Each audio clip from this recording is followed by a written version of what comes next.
A cop uses his authority to adversely impact his ex-girlfriend, right? He decides to assault her and then get her committed. All lies. Here's a video.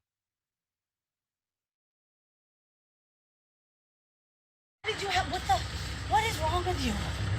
I don't need help. I need to get away from you. No. This isn't normal. I don't care what anybody says. Can I please stand up? Okay. I'm not going to any jail. I didn't do anything wrong. I'm not going anywhere. Absolutely not. Absolutely not. What is wrong with you? Would you do this?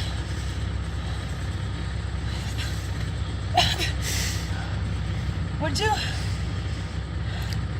I thought. Okay. Please let me go. You just called the cops on me. You're a cop. You're a. What the is wrong with you? I've lived all over the world, and not one time has anyone ever come up, tackled me, attacked me, and called the cops on me for existing in the woods. I didn't do anything wrong except disagree with you. Let me go. You can't just tackle me like that. Get off of me.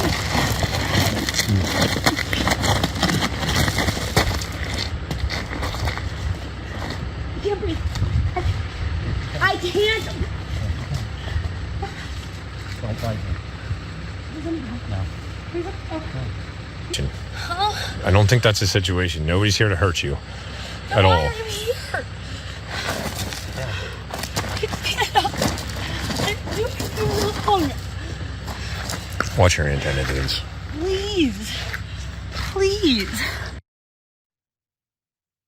Put up this coward's picture for a mask. He has been arrested. Ronald K. Davis, Officer Davis of Pennsylvania State Police Troop, strangled his girlfriend in a last month abuse against her. He abused his authority as well, had her committed. So Officer Davis is charged with strangulation, unlawful restraint, false imprisonment, simple assault, official oppression, recklessly endangering another person. Davis has been denied bail and is being held at the Dauphin County Prison. That's how you do it.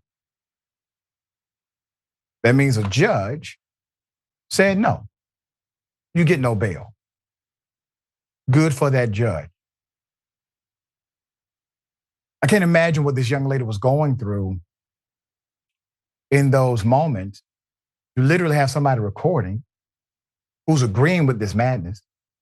You have him, he calls the police because he knows they got his back, regardless of him being right or wrong. Then he gets her committed. Let me give you background on the incident. It's a hell of a thing. The woman told state police that Officer Davis exerted control over her in a variety of ways, shutting off electricity to the camper where he lived, locking the shed that held her belongings, generally restricting access to her belongings, the affidavit said. As their relationship deteriorated in mid-August, she expressed the desire to start over in a new city and could start to feel tension building between her and Davis. The court document said the woman told state police she made statements to get a reaction from Davis, but never seriously wanted to kill herself. And Davis knew this. Davis left the Likens barracks on August 21st, drove straight to where his ex-girlfriend lived, more than 11 miles away. State police said in court documents, state police said Davis immediately confronted his ex-girlfriend when he found her in a picnic area of Weiser State Forest, Greenland, tract in Williamston. She tried to get away from him, but he grabbed her, carried her away, court documents state. A civilian who assisted Davis with finding his ex-girlfriend started recording the confrontation, according to the police. According to the court documents, the recording showed the pair on the ground with Davis sitting on top of the woman. At one point, he had her in a wrestling style hold, and she could be heard saying, "I can't breathe," multiple times, the affidavit says. Court documents said Davis told troopers his ex-girlfriend had been making comments the entire day of August 21st about being suicidal and depressed. On August 26th, she was released from the hospital. The ex-girlfriend told police that Davis threatened to make her appear crazy throughout their 4-month relationship. "I know you're not crazy. I paint you as crazy," Davis told her, according to court documents. "I know the law." The ex-girlfriend was ultimately committed to a 72-hour psychiatric hold against her will under false pretenses, said police.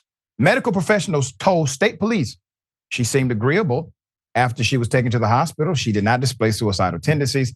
State police concluded the woman's text messages to Davis were a combination of her frustration and desire to leave the relationship, not to die by suicide.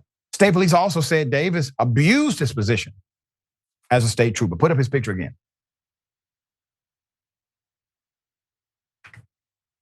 Obviously, this man is out of control. He has not been exposed. You know what has not been exposed? The people he likely did this to while on the beat, while being a cop.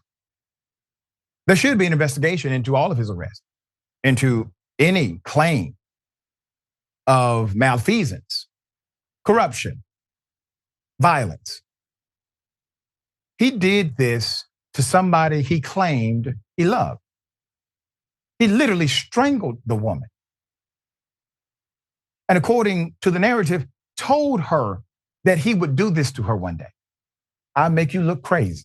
I will make you look as if you don't know right from wrong, up from down." That's diabolic. And you don't think an individual like that is willing to do adverse things to people they don't claim to love? They don't know, they don't have some level of connection to?